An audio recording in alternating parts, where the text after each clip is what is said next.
നമസ്കാരം. സ്പെഷ്യൽ റിപ്പോർട്ടിലേക്ക് സ്വാഗതം.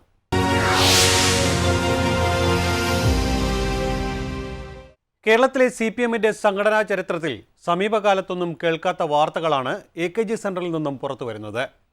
VC നിയമനവുമായി ബന്ധപ്പെട്ട് ഗവർണർ ആർലേക്കറുമായി മുഖ്യമന്ത്രി പിണറായി വിജയൻ നടത്തിയ ഒത്തുതീർപ്പിനെതിരെ സംസ്ഥാന സെക്രട്ടേറിയറ്റിൽ വിമർശനമുയർന്നിരിക്കുന്നു. ഇതൊരു ഒറ്റപ്പെട്ട സംഭവമായി കാണാൻ കഴിയില്ല. ചോദ്യം ചെയ്യപ്പെടാത്ത നേതാവ് എന്ന പിണറായി വിജയന്റെ പ്രതിച്ഛായയ്ക്ക് തദ്ദേശ തെരഞ്ഞെടുപ്പിലെ കനത്ത തോൽവിക്ക് ശേഷം പാർട്ടിയിൽ മങ്ങലേൽക്കുന്നു എന്നതിൻ്റെ വ്യക്തമായ സൂചനയാണിത്.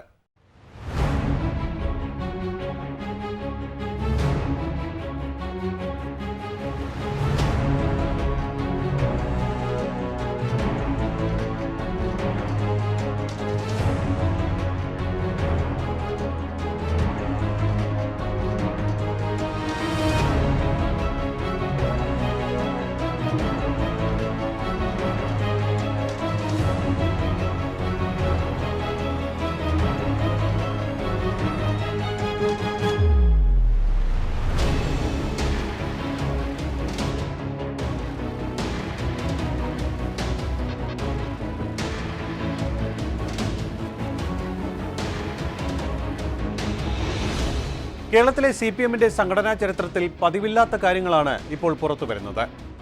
പാർട്ടി അച്ചടക്കത്തിന്റെ ഇരുമ്പമറ എന്നറിയപ്പെടുന്ന CPM സംസ്ഥാന സെക്രട്ടേറിയറ്റിൽ ചോദ്യം ചെയ്യപ്പെടാത്ത നേതാവായി വാഴ്ത്തപ്പെട്ടിരുന്ന പിണറായി വിജയനെതിരെ വിമർശനങ്ങൾ ഉയരുന്നു എന്നത് ചെറിയൊരു രാഷ്ട്രീയ മാറ്റമല്ല സൂചിപ്പിക്കുന്നത്. തദ്ദേശ തെരഞ്ഞെടുപ്പിലെ കനത്ത തിരിച്ചടിക്ക് പിന്നാലെ പാർട്ടിക്കുള്ളിൽ മുഖ്യമന്ത്രിയുടെ അപ്രമാദിത്വം ചോദ്യം ചെയ്യപ്പെടുകയാണെന്ന് നിസ്സംശയം പറയാം. VC നിയമന വിഷയത്തിൽ ഗവർണറുമായി മുഖ്യമന്ത്രി നടത്തിയ ഒത്തുതീർപ്പാണ് ഇപ്പോഴത്തെ പൊട്ടിത്തെറിക്ക് പെട്ടെന്നുള്ള കാരണമായത്. എന്നാൽ ഇതിന് ആഴമേറിയ രാഷ്ട്രീയ അർത്ഥങ്ങളുണ്ട്. CPM എന്ന പാർട്ടിക്കുള്ളിലും സർക്കാരിനുള്ളിലും പ്രഥമ സ്ഥാനീയൻ ഇന്ന് ശ്രീ പിണറായി വിജയൻ എന്ന മുഖ്യമന്ത്രി തന്നെയാണ്. സാധാരണ ഒരു കമ്മ്യൂണിസ്റ്റ് രീതി എന്ന് പറയുമ്പോൾ പാർട്ടി ജനറൽ സെക്രട്ടറിയാണ് ശക്തനായ സാന്നിധ്യം.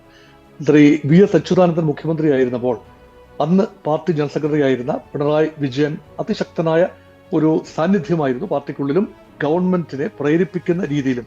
അച്യുതാനന്ദനെതിരെ വിവിധ ജില്ലകൾ പിടിച്ചെടുത്തുകൊണ്ട് വിഭാഗീയതയുടെ കാലത്ത് അച്യുതാനന്ദൻ എന്ന മുഖ്യമന്ത്രിയെ പ്രതിക്കൂട്ടിൽ നിർത്താവുന്ന ഒരവസരവും ശ്രീ പിണറായി വിജയൻ ഉപയോഗിക്കാതെ ഇരുന്നിട്ടില്ല. പക്ഷെ ഇപ്പോൾ സാഹചര്യങ്ങൾ മാറി. പിണറായി വിജയൻ മുഖ്യമന്ത്രി ആയി കഴിഞ്ഞതിന് ശേഷം പാർട്ടിയുടെ ജനറൽ സെക്രട്ടറിയായി ആരാണോ വരുന്നത്, അത് ഇപ്പോഴത്തെ MV ഗോവിന്ദൻ മാസ്റ്റർ ആയിക്കോട്ടെ, മുൻപിരുന്ന കോടിയേരി ബാലകൃഷ്ണൻ ആകട്ടെ, അതിശക്തമായി മുഖ്യമന്ത്രിയുടെ പിന്നിൽ നിൽക്കുകയാണ്. പാർട്ടി ഫസ്റ്റ് എന്നതിനേക്കാൾ പാർട്ടി ഗവൺമെന്റിന്റെ ചെയ്തികളെ ന്യായീകരിക്കുന്ന ഒരു തലത്തിലേക്ക് വന്നു. പക്ഷെ അതിൽ നിന്നും ചെറിയ ഒരു വ്യതിയാനം ഇപ്പോൾ സംഭവിക്കുന്നുണ്ടോ? പ്രത്യേകിച്ച് ശബരിമല സ്വർണ്ണ കൊള്ളയുടെ ഒരു ആഘാതം ഗവൺമെന്റിന് മാത്രമല്ല പാർട്ടിയും പേറേണ്ടി വരുന്നു എന്ന ചിന്ത പാർട്ടിയുടെ വിവിധ തലങ്ങളിൽ അനൗപചാരികമായി സംസാരിക്കുന്നുണ്ട്. ഇപ്പോൾ ഇതാ ആദ്യമായി ഔപചാരിക തലത്തിലേക്ക് സംസാരമെത്തുന്നു. സ്വർണ്ണപ്പാളി വിഷയത്തെക്കുറിച്ചല്ല സംസാരമുണ്ടായിരിക്കുന്നത്, വന്നിട്ടുള്ളത് ഇപ്പോൾ ഇതാ VC നിയമന കാര്യം വന്നപ്പോൾ സാങ്കേതിക സർവകലാശാലയുടെയും അതുപോലെ തന്നെ ഡിജിറ്റൽ സർവകലാശാലയുടെയും VC നിയമന കാര്യത്തിൽ ഗവർണറുമായി സന്ധി ചെയ്തുകൊണ്ട് ഒരു കേന്ദ്രവുമായി അടുപ്പം സ്ഥാപിക്കാൻ ശ്രമിക്കുന്ന മുഖ്യമന്ത്രി എന്ന രീതിയിലുള്ള സംസാരം കഴിഞ്ഞ ദിവസം നടന്ന CPM-ന്റെ സംസ്ഥാന സെക്രട്ടേറിയറ്റിൽ ഉണ്ടായി. അപ്പൊ അതൊരു ദിശാമാറ്റത്തിന്റെ ഏർലി സൂചനയാണോ? കൃത്യമായി അതൊരു ദിശാമാറ്റമാണ് എന്ന് പറയാനാവില്ല. കാരണം ഇപ്പോൾ PM-ശ്രീയുടെ വിഷയത്തിൽ CPI ഉയർത്തിയ സമ്മർദ്ദങ്ങൾക്ക് മുന്നിൽ CPM കീഴടങ്ങി എന്ന ഒരു പരിഭവം CPM-ന്റെ അണികളിലുണ്ട്. CPM-ൽ കഴിഞ്ഞ ദിവസം സംഭവിച്ചത് സാധാരണഗതിയിൽ ആരും പ്രതീക്ഷിക്കാത്ത ഒരു സംഭവ വികാസമാണ്. വൈസ് ചാൻസലർമാരെ നിയമിക്കുന്നതുമായി ബന്ധപ്പെട്ട് സുപ്രീം കോടതിയോളം എത്തിയ ഗവർണർ സർക്കാർ തർക്കത്തിൽ പെടുന്നന്നെ ഒരു സമവായം ഉണ്ടാകുന്നു. അതുവരെ 7 അയലത്ത് അടുപ്പിക്കില്ല എന്ന് പറഞ്ഞിരുന്ന സിസ തോമസിനെ സാങ്കേതിക സർവകലാശാലയുടെ VC ആക്കുന്നു. സജി ഗോപിനാഥിനെ മറ്റൊരു സർവകലാശാലയുടെ VC ആക്കുന്നു. സത്യത്തിൽ ഗവർണറുടെ നോമിനിയായി സിസ തോമസും സർക്കാരിന്റെ നോമിനിയായിട്ട് സജി ഗോപിനാഥും VC-മാരായി ചുമതലയേൽക്കുന്ന കാഴ്ച കണ്ടു. സത്യത്തിൽ ഇത് സംബന്ധിച്ചുള്ള ഈ ഒത്തുതീർപ്പ് സുപ്രീം കോടതിയിൽ എത്തിയിട്ടും തീരാതെ പോയ, സുപ്രീം കോടതി തന്നെ നിയമനം നടത്താൻ തീരുമാനിച്ച ഈ ഒത്തുതീർപ്പിൽ മുഖ്യമന്ത്രിയും ഗവർണറുമായിട്ടുള്ള ചർച്ചയ്ക്ക് ശേഷം പൊടുന്നനെ ഒരു സമവായം ഉരുത്തിരിക്കുകയായിരുന്നു. ഇക്കാര്യത്തിൽ നേരത്തെ CPM എടുത്ത ആ നിലപാടിൽ നിന്ന് തീർത്തും വിരുദ്ധമായ വ്യത്യസ്തമായ ഒരു തീരുമാനമാണ് ഉണ്ടായത്. അതായത് അതുവരെ ഗവർണറുടെ ഒരു തീരുമാനവും അംഗീകരിക്കില്ല എന്ന് പറഞ്ഞ് നിലപാട് വ്യക്തമാക്കിയിരുന്ന CPM-നെ ഞെട്ടിച്ചുകൊണ്ട് മുഖ്യമന്ത്രി ഗവർണർ വെച്ച വ്യവസ്ഥകൾ അതേപടി അംഗീകരിച്ച് ഈ പറഞ്ഞ 2 VC-മാരെ സജി ഗോപിനാഥിനെയും സിസ തോമസിനെയും VC-മാരാക്കാൻ തീരുമാനിക്കുകയായിരുന്നു. സംസ്ഥാന സർക്കാരും ഗവർണറും തമ്മിലുള്ള പോര് സുപ്രീം കോടതിയിൽ നിൽക്കെ പാർട്ടി നേതൃത്വത്തെയോ വകുപ്പ് മന്ത്രിമാരെയോ പൂർണ്ണമായി വിശ്വാസത്തിലെടുക്കാതെ മുഖ്യമന്ത്രി നടത്തിയ ഒത്തുതീർപ്പാണ് വിമർശനത്തിന് വഴിവെച്ചത്. മന്ത്രിമാരായ P. രാജീവും R. ബിന്ദുവും ഗവർണറെ നേരിട്ട് കണ്ടിട്ടും വഴങ്ങാതിരുന്ന കാര്യത്തിലാണ് മുഖ്യമന്ത്രി ഇടപെട്ട് ധാരണയിലെത്തിച്ചത്. പാർട്ടി സെക്രട്ടേറിയറ്റിനെയോ വിഷയം കൈകാരുന്ന മന്ത്രിമാരെയോ വിശ്വാസത്തിലെടുക്കാതെ ഏകപക്ഷീയമായി മുഖ്യമന്ത്രി ഗവർണറുമായി ധാരണയിലെത്തി എന്നതാണ് വിമർശനത്തിന്റെ കാതൽ.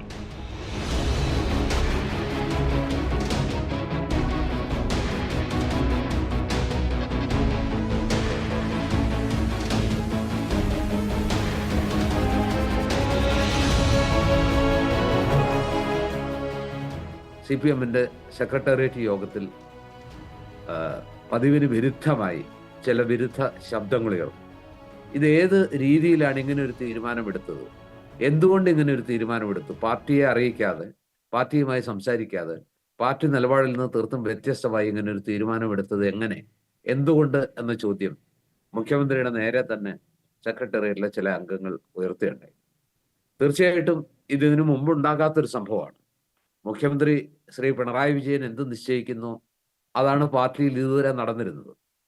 അതുകൊണ്ട് തന്നെ അപ്രതീക്ഷിതമായിട്ട് ഇങ്ങനെയൊരു ചോദ്യമുയർന്നപ്പോൾ പാർട്ടിയുടെ സമീപകാല ചരിത്രത്തിലൊന്നും നമുക്ക് കേട്ടുകേൾവിയില്ലാത്തൊരു കാര്യമാണ് മുഖ്യമന്ത്രിക്കെതിരെ ഇങ്ങനെ സെക്രട്ടേറിയറ്റിൽ ചോദ്യമുയർന്നു എന്നത്. അത് സ്വാഭാവികമായിട്ടും മുഖ്യമന്ത്രിയെ അമ്പരപ്പിച്ചിട്ടുണ്ടാവും. പാർട്ടിയുടെ സമകാലികമായിട്ട് പാർട്ടിയുടെ ഇതുവരെയുള്ള ഈ അടുത്ത കാലത്തുള്ള അല്ലെങ്കിൽ കുറെ വർഷങ്ങളായിട്ട് പാർട്ടിയിൽ നിലനിൽക്കുന്ന പിണറായി വിജയന്റെ ഏകാധിപത്യത്തിനെതിരെ അല്ലെങ്കിൽ അദ്ദേഹം എന്ത് തീരുമാനിക്കുന്നു അതാണ് പാർട്ടിയുടെ നയം, അതാണ് പാർട്ടിയുടെ തീരുമാനം എന്ന നിലയ്ക്കായിരുന്നു ഇതുവരെയുള്ള കാര്യങ്ങൾ. അതിൽ നിന്ന് വ്യത്യസ്തമായിട്ട് ഇങ്ങനെ ഒരു തീരുമാനമെടുത്തതിന്റെ സാഹചര്യം എന്താണ്? ഇത് പാർട്ടിക്ക് നാണക്കേടുണ്ടാക്കില്ലേ? തീർച്ചയായിട്ടും ഇത് PM ശ്രീ പദ്ധതിയിൽ ആരും അറിയാതെ ഒപ്പുവെച്ചതുപോലെ ഇങ്ങനെയും ഒരു തീരുമാനമുണ്ടായത് പാർട്ടിയെ വല്ലാത്തൊരു പ്രതിരോധത്തിലേക്ക് പോകില്ലേ? ഇതിന് മറുപടി പറയേണ്ടി വരില്ലേ എന്ന ചോദ്യങ്ങളാണ് പലരും ഉയർത്തിയത്.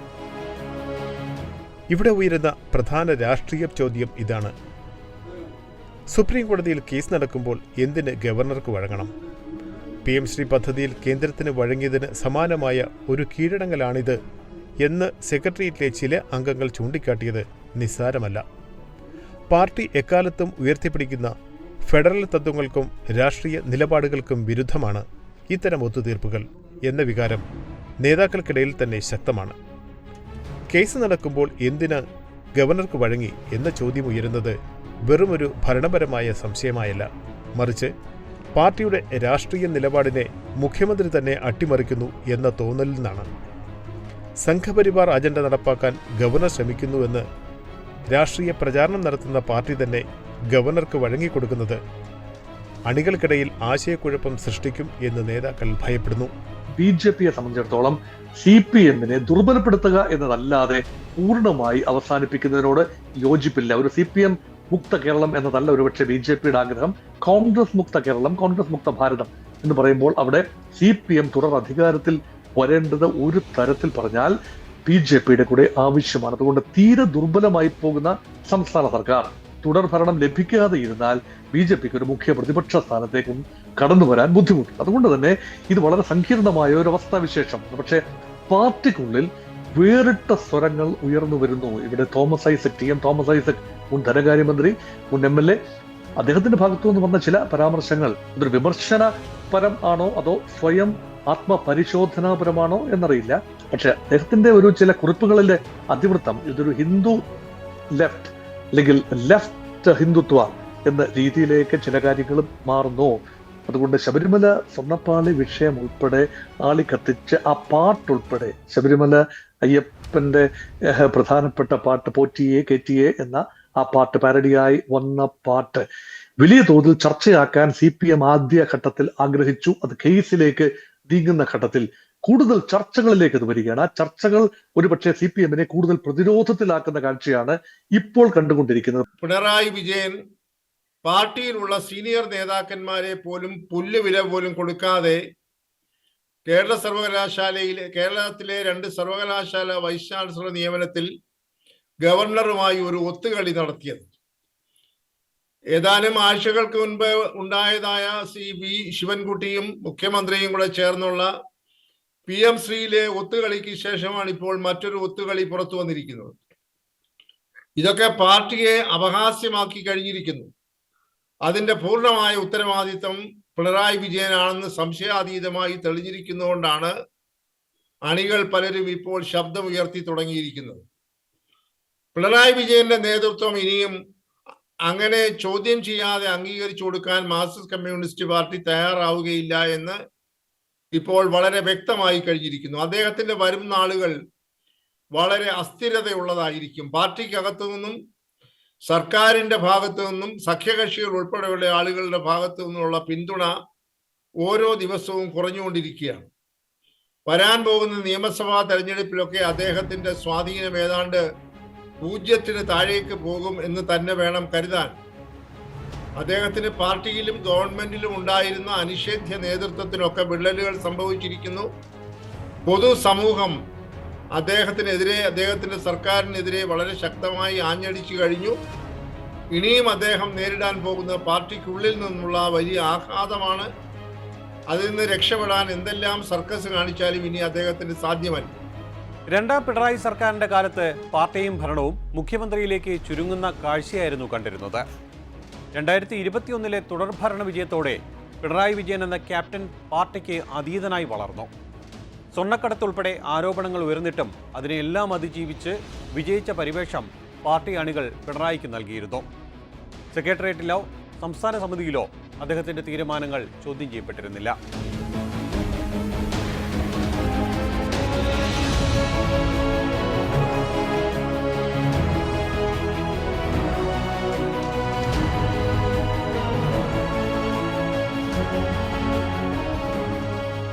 തെരഞ്ഞെടുപ്പിലെ ഏറ്റവും വലിയ പരാജയത്തിന്റെ കാരണങ്ങളൊന്നും ശബരിമലയിലെ സ്വർണ്ണക്കൊള്ളയും ആ സ്വർണ്ണക്കൊള്ളയ്ക്ക് ഉത്തരവാദികളായ പാർട്ടി നേതാക്കൾക്കെതിരെ ഒരു നടപടിയും എടുക്കാത്തതാണ്. ആ നടപടി എടുക്കാത്തതിന് കാരണക്കാരൻ അല്ലെങ്കിൽ അതിന് കാരണം മുഖ്യമന്ത്രിയുടെ നിലപാടാണ് എന്നൊക്കെ അറിയാത്തവർ പാർട്ടിക്കകത്തില്ല.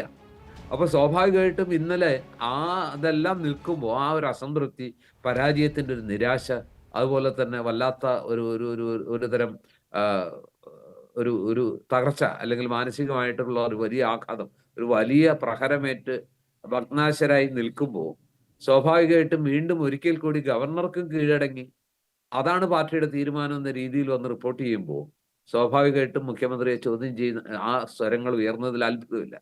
അതിന് വരാനിരിക്കുന്ന കാലത്ത് ഒരു പൊട്ടിത്തെറിയിലേക്കോ വലിയ ചോദ്യം ചെയ്യലിലേക്കോ ഒടുവിൽ അന്തിമമായി തന്നെ ഈ തെരഞ്ഞെടുപ്പിൽ ആര് നയിക്കണം എന്നതിലൊരു വീണ്ടും വിചാരത്തിലേക്കൊക്കെ പോകുമോ?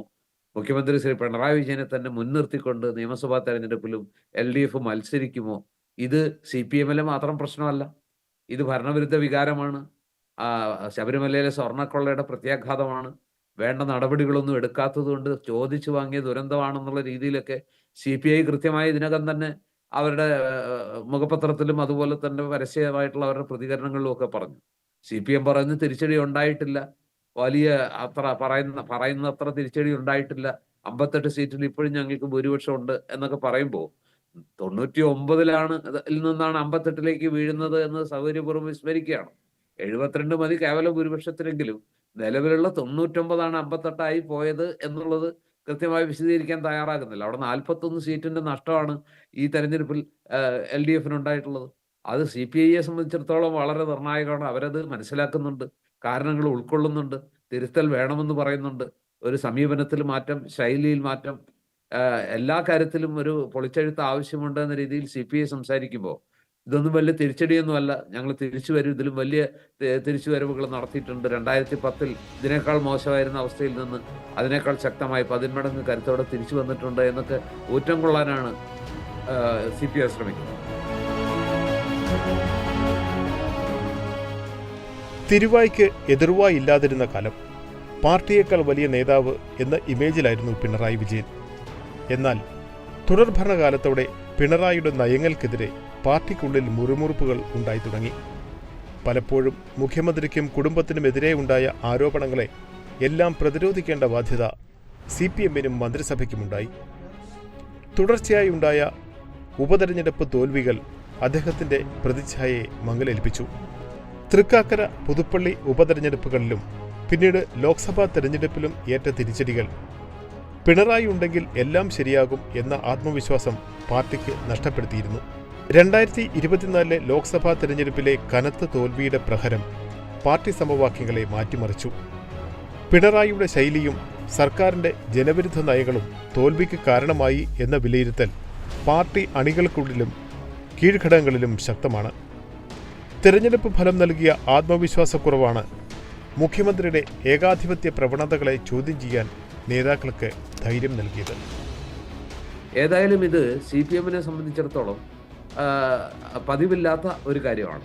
നമുക്ക് അത്രയൊന്നും പരിചിതമല്ലാത്ത, മാത്രമല്ല പിണറായി വിജയൻ എന്ന് പറയുന്ന മുഖ്യമന്ത്രി അമരത്തെത്തിയതിനു ശേഷം ഒരിക്കലും അങ്ങനെ അദ്ദേഹത്തെ ചോദ്യം ചെയ്യുന്ന രീതിയിൽ ആരെങ്കിലും സെക്രട്ടേറിയറ്റിലോ സംസ്ഥാന സമിതിയിലോ ചോദ്യങ്ങൾ ഉന്നയിക്കുന്നത് നമുക്കറിയില്ല. പക്ഷേ ഇതാദ്യമായിട്ട് ഇന്നലെ വളരെ കൃത്യമായി തന്നെ ചോദ്യങ്ങൾ ഉയർന്നു. മാത്രമല്ല അക്കാര്യത്തിൽ മുഖ്യമന്ത്രിയുടെ ന്യായീകരണം വളരെ ദുർബലവുമായിരുന്നു. അദ്ദേഹം പറഞ്ഞത് ഇതിങ്ങനെ കേസും തർക്കമായിട്ട് മുമ്പോട്ട് പോകാൻ പറ്റില്ല എന്നുള്ളതാണ്. പക്ഷേ അങ്ങനെയെങ്കിൽ അത് നേരത്തെ ആകാമായിരുന്നു. ഈ രീതിയിൽ സുപ്രീം കോടതിയിലിട്ട് തട്ടിക്കളിക്കേണ്ട കാര്യമില്ലായിരുന്നു. ഗവർണറുമായിട്ട് ഇത്ര ഏറ്റുമുട്ടലിൻ്റെ കാര്യമില്ലായിരുന്നു. മന്ത്രിമാർ പോയി ചർച്ച ചെയ്തിട്ട് വിഷണ്ണരായി അല്ലെങ്കിൽ വെറും കൈയോടെ തിരിച്ചു പോരേണ്ട കാര്യമില്ലായിരുന്നു. ഈ തീരുമാനം എടുത്തിരുന്നെങ്കിൽ ഇത് നേരത്തെ ആകാമായിരുന്നു എന്നൊരു ധ്വനി ആ ചോദ്യങ്ങളിലെല്ലാം ഉണ്ട്.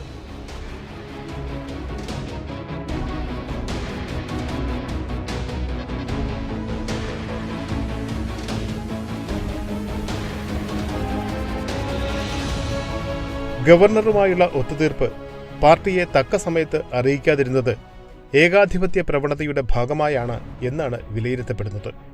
കൂട്ടുത്തരവാദിത്തം എന്ന സംഘടനാ തത്വത്തിൽ നിന്ന് പിണറായി വിജയൻ വ്യതിചലിക്കുന്നു എന്ന തോന്നൽ പാർട്ടിയിലെ ഉന്നത നേതാക്കൾക്ക് മാത്രമല്ല, താഴേക്കിടയിലെ അണികൾക്ക് പോലുമുണ്ട്. സാധാരണഗതിയിൽ CPM-ൽ പാർട്ടി നയങ്ങൾക്കനുസരിച്ചാണ് സർക്കാർ പ്രവർത്തിക്കേണ്ടത്. എന്നാൽ കഴിഞ്ഞ കുറേ വർഷങ്ങളായി സർക്കാരിൻ്റെ അല്ലെങ്കിൽ മുഖ്യമന്ത്രിയുടെ തീരുമാനങ്ങളെ പാർട്ടി ന്യായീകരിക്കുക മാത്രമാണ് ചെയ്തിരുന്നത്. PM ശ്രീ പദ്ധതിയിലും ഇപ്പോൾ VC നിയമനത്തിലും ഉയർന്ന വിമർശനങ്ങൾ സൂചിപ്പിക്കുന്നത് പാർട്ടി അതിൻ്റെ പിണറായി പേടി കുടഞ്ഞെറിഞ്ഞ് തിരുത്തൽ ശക്തി വീണ്ടെടുക്കാൻ ശ്രമിക്കുന്നു എന്നാണ്. ഒരു സ്വയം വിമർശനം എന്ന രീതിയിൽ തുടങ്ങുകയും ആത്യന്തികമായി പിണറായി വിജയനിലേക്കും മുഖ്യമന്ത്രിയിലേക്കും ഈ വിമർശനങ്ങൾ എത്തുകയും ചെയ്യുന്ന സാഹചര്യം പൂർണ്ണമായി ഒഴിവാക്കാനാവില്ല. ഇതൊക്കെ സംഭവിക്കുന്നതാണ്. കാരണം ഒരു വീഴ്ച സംഭവിച്ചു കഴിയുമ്പോൾ തീർച്ചയായും ഈ ഉദ്യോഗസ്ഥ വൃന്ദം അടുത്ത സർക്കാർ CPM നയിക്കുന്ന സർക്കാർ ആവുന്നില്ല എന്ന ഒരു ഏർലി സൂചനയാണ് ഇപ്പോൾ പഞ്ചായത്ത് തെരഞ്ഞെടുപ്പിലൂടെ ലഭിക്കുന്നത്. ത്രിതല പഞ്ചായത്ത് തദ്ദേശ സ്വയംഭരണ തെരഞ്ഞെടുപ്പിലൂടെ ലഭിക്കുന്നത്. അത് മനസ്സിൽ വെച്ചുകൊണ്ട് ഒരുപക്ഷെ പാർട്ടി അണികൾ ആത്മാർത്ഥമായി പാർട്ടി തിരിച്ചു വരണമെന്ന് ആഗ്രഹിക്കുന്ന അണികൾ വിമർശനപരമായി ഈ ജനാധിപത്യ സെൻട്രലിസം അല്ലെങ്കിൽ പാർട്ടി ഉൾപാട്ട് ജനാധിപത്യം എല്ലാം മനസ്സിൽ വെച്ചുകൊണ്ട് വിമർശനങ്ങൾ ഉയർത്താം. അതൊരു ആരോഗ്യപരമായ സമീപനം തന്നെയാണ്. പാർട്ടി ഉള്ളിൽ നിന്നുകൊണ്ട് സ്വയം തിരുത്തുന്നതിന് തീർച്ചയായും ഒരു ക്രെഡിറ്റ് കൊടുക്കാവുന്നതേ ഉള്ളൂ.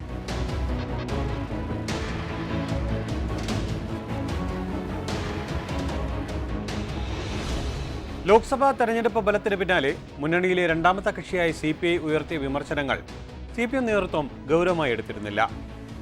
സർക്കാരിൻ്റെയും മുഖ്യമന്ത്രിയുടെയും ശൈലി മാറ്റണം, ജനങ്ങളിൽ നിന്ന് അകലരുത്, ഏകാധിപത്യ പ്രവണത ഒഴിവാക്കണം എന്നതായിരുന്നു CPIയുടെ വിമർശനം. CPIയുടെ വിമർശനം തള്ളിക്കളഞ്ഞ CPM നേതൃത്വത്തിലെ ആളുകൾ തന്നെ അതേ കാര്യങ്ങൾ മുഖ്യമന്ത്രിയോട് ചോദിക്കാൻ തുടങ്ങിയിരിക്കുന്നു. പക്ഷേ അടച്ചിട്ട മുറിയിലാണെന്ന് മാത്രം.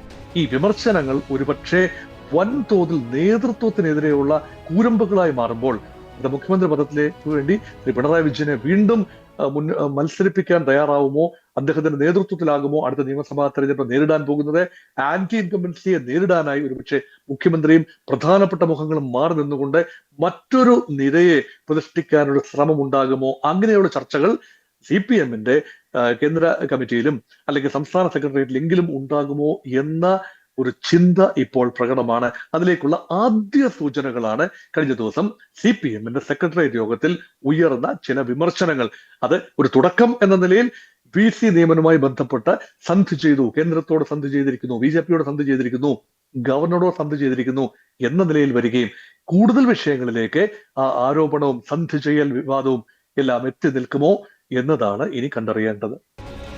വിരുദ്ധ നയങ്ങളിൽ കേന്ദ്രത്തിന് വഴങ്ങേണ്ടി വരുന്ന സാഹചര്യം സൃഷ്ടിക്കുന്നത് സർക്കാരിന്റെ വീഴ്ചയാണോ എന്ന സംശയം പാർട്ടിക്കുണ്ട്. VC നിയമനത്തിൽ ഗവർണർക്ക് വഴങ്ങിയത് സർവകലാശാലകളിലെ കാവ്യവൽക്കരണത്തിനെതിരെ പാർട്ടി നടത്തുന്ന പോരാട്ടത്തിന്റെ മുനയൊടിക്കുമെന്നും വിമർശകർ ചൂണ്ടിക്കാട്ടുന്നു.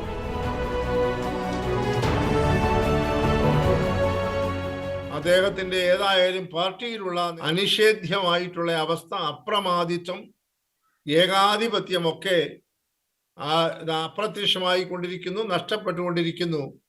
ഇനിയും പറയുന്നതെല്ലാം അതേപടി വിഴുങ്ങാൻ സ്വന്തം പാർട്ടിയിലുള്ളവർ തയ്യാറല്ല.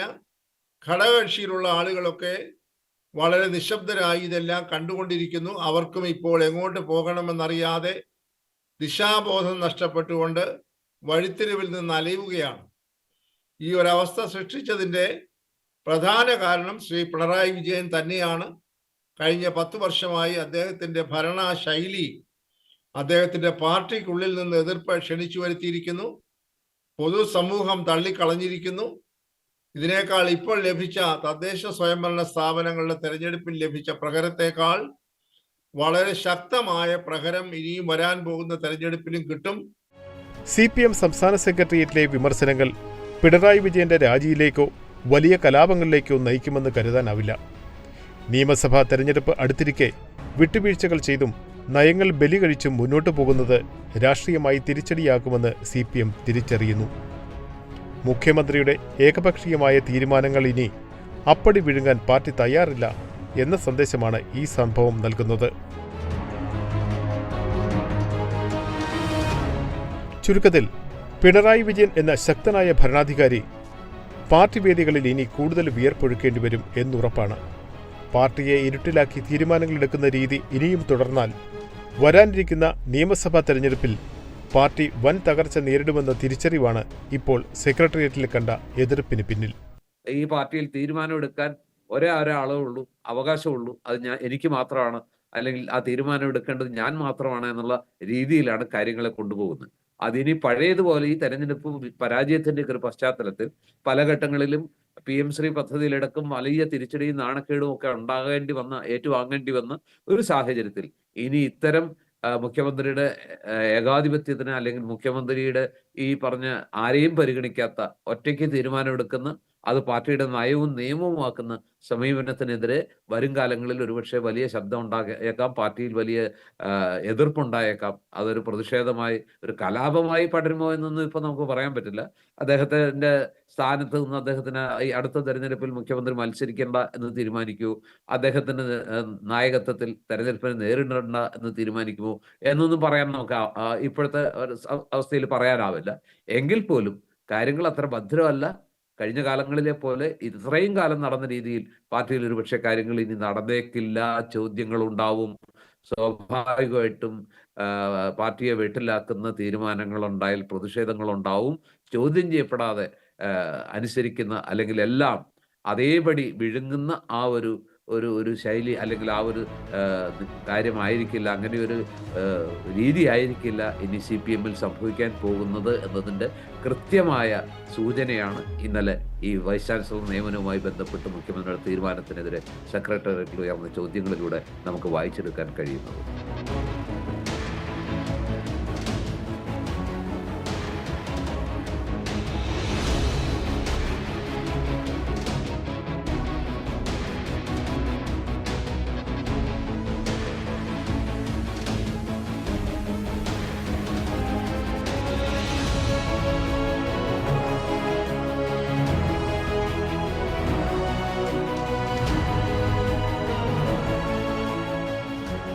CPM സംസ്ഥാന സെക്രട്ടേറിയറ്റിൽ ഉയർന്ന ഈ ശബ്ദങ്ങൾ വെറുമൊരു അഭിപ്രായ വ്യത്യാസമല്ല. പാർട്ടിയും സർക്കാരും തമ്മിലുള്ള ബന്ധം പുനർനിർവചിക്കാനുള്ള ശ്രമമാണ്. മുഖ്യമന്ത്രി എന്ന നിലയിൽ പിണറായി വിജയൻ എടുക്കുന്ന തീരുമാനങ്ങൾ ഇനി കണ്ണുമടച്ച് അംഗീകരിക്കാൻ പാർട്ടി തയ്യാറല്ല എന്ന സന്ദേശമാണിത്. തിരുത്തൽ എന്നത് താഴെത്തട്ടിൽ മാത്രം പോരാ, തലപ്പത്തും വേണമെന്ന് CPM തിരിച്ചറിയുന്നു. ചുരുക്കത്തിൽ പിണറായി വിജയന്റെ ഏകപക്ഷീയമായ തീരുമാനങ്ങൾക്ക് പാർട്ടി കടിഞ്ഞാണിടാൻ തുടങ്ങിയിരിക്കുന്നു എന്ന് ഈ സംഭവ വികാസങ്ങൾ വ്യക്തമാക്കും.